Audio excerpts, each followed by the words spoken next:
Hi there, and today I'm modifying Lego's School Day set.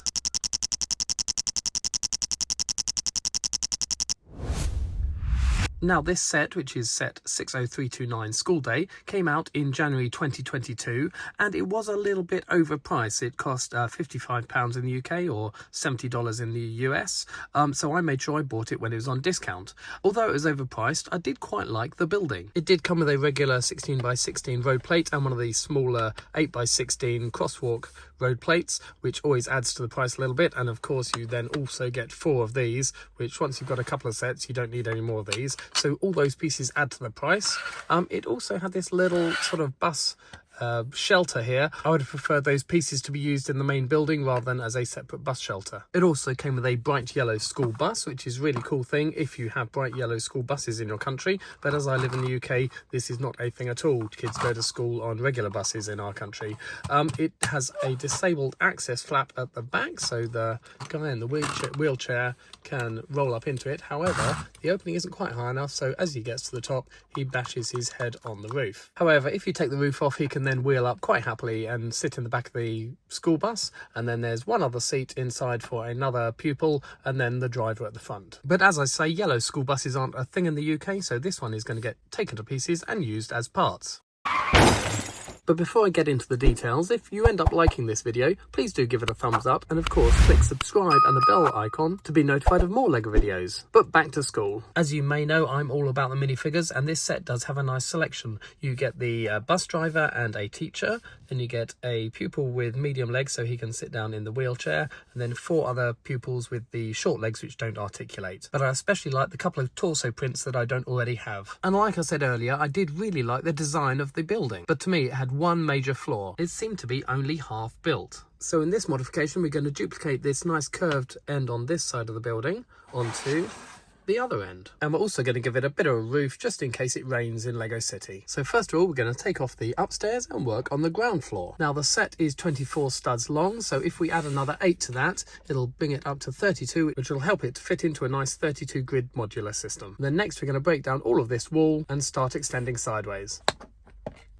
I did like the masonry detail here, and I'm going to plan to put in a window here. So what I'm going to do is replace this 1x2 white column with some more masonry bricks, so we get the same masonry look either side of the window.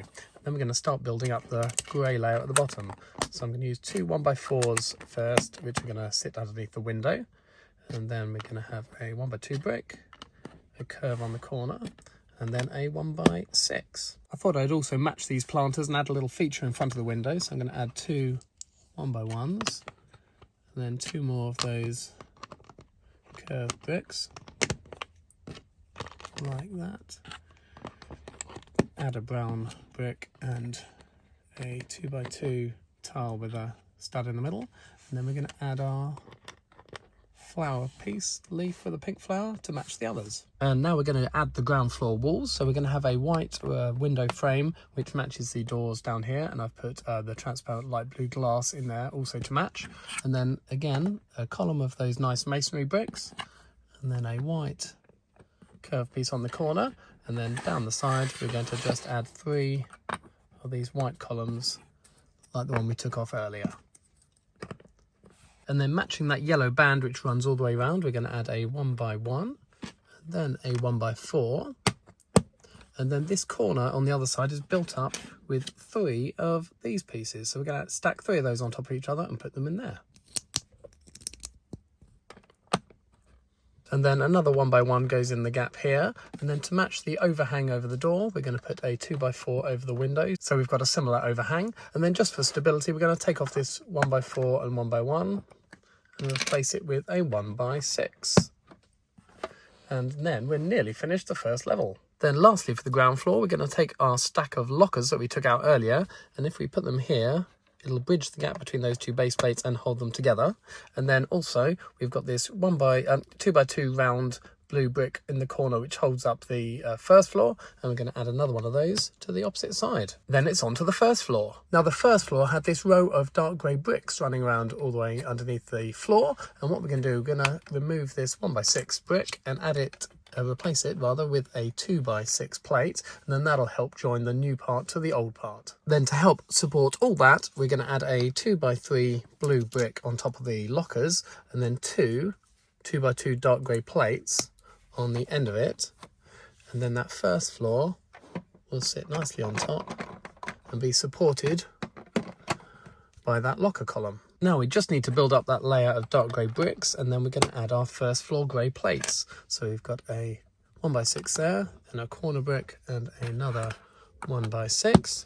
And then we're going to add our new 6x8 on there, a 2x6 here, and then a corner wedge piece which matches the other end. And with the ground floor complete, I think this is looking pretty good. Much more of a finished building than the original one was. We just need to add a wall to the first floor, and then we'll move on to the roof. So on the first floor, I'm going to continue this window along. So I'm going to use these 1x4 panel, which is used underneath those two windows. And we're going to add the same window, the black window with the opening light blue transparent glass.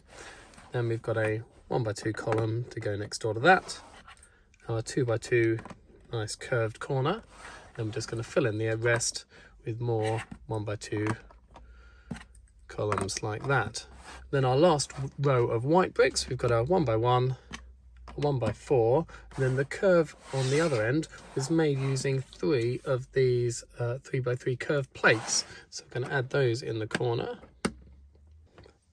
Then we've got a 1x4, and what I'll do is replace that 1x1, take that one out, and put in a 1x2 to join those two windows together, make it a little bit more sturdy. Don't need to put that blue brick back in because we're going to rebuild the roof in a minute, but that gives you an idea of what we're going to look like. Now for the roof, I did quite like the look of this with the blue plate and then the one layer of blue tiles raised up slightly. So I thought I would continue that style, but do it over the whole thing. So I've taken all the blue pieces off the roof, as we're going to use most of those in our new roof. And these are all the parts we need for the first layer of the roof. Now because these corners are 3x3s, it means everything behind it also needs to be 3 studs wide, and we don't have much choice in 3 studs, so it's going to be quite parts intensive. So we're going to add some pieces underneath to hold the thing together. So first of all, we're going to get our 4x8 and a 6x8 and join all these together like this. We're going to get another one on the other side. We've got 3 blue 6x8s joined together like that.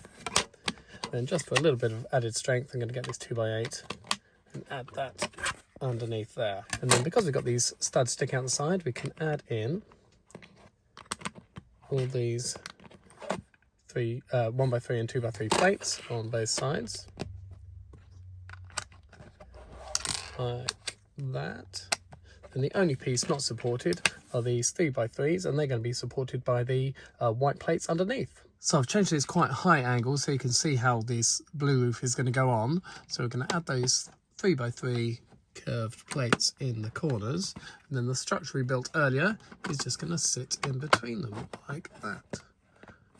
And then we've got our complete blue roof, and we just need to add the tiles around the edge. So the tiles we took off earlier can go back on, so we've got a 1x6 on the end, and then that nice curved piece there, and then another 1x6, a 1x8 in the middle, another 1x6 here, another one of those nice curved ones, and then a 1x6 along the last side. And then that is our roof complete. Then the very last remaining thing to do is extend the cycle path and the road. So what we're going to do is add another one of those really nice cycle path icon pieces, and then a 2x4, and the 2x2 which was here just moves to the end, and we've got a cycle path running the full width of our school. So as the rest of the school was extended by 8 studs, we're going to do the same to the road. We're going to take off these 2 slopes and add a 16x8 road plate there, and then we're going to add the 2 slopes back on again. Down at the other end, I thought it was a little bit clumsy that they'd added these 2x4 white plates on the crosswalk. So what I thought would be better is if we take those off and add in 2 of these plates, which they use for the centre white line. and another one on this end, and it looks much more in keeping with the rest of the crossing. And then the last thing on here is to move this grill plate along to the end so the road can all attach nicely, and we'll fill in that gap there with a 1x4 grey plate, and we've got a nicely extended road to match the extended school. And there we have our completed school. I think next to the grocery store, this could well be one of my favourite city modifications. It's a really simple thing. None of these parts are particularly rare. You could have equally done a similar extension by buying 2 of the original school sets, but like I said, it was quite expensive to start with, so I think just buying the extra pieces and extending it and finishing off this end gives you a really nice finished article. I especially like the roof. I really dislike it when Lego don't give us complete roofs over the top of buildings, and I really like the way, taking the cue from the original set, of having that row of tiles just around the edge of the roof. If you can think of anything else I could do to this set to make it slightly better, please let me know in the comments. If you've liked this video, please do give it a thumbs up, and of course, please subscribe for more Lego videos.